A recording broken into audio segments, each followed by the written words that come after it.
Dawn breaks over the arid plains of western India. Orange light spreads across the land, awakening the thin layer of mist that lingers from the night. Birds chirp, wind rustles through the underbrush. The first rays of sunlight shine down on the riverbank, where the mud is still soft and cool. Wildlife begins to move, cautious, silent, and alert. In the midst of this scene, a porcupine emerges from its burrow in the damp soil, marking the beginning of a fierce day of survival.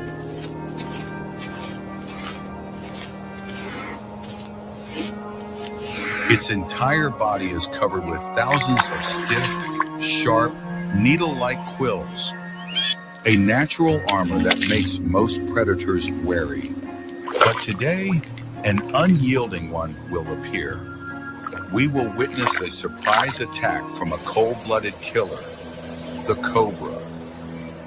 With its deadly venom and lightning-fast strike speed, the Cobra is a ruthless predator.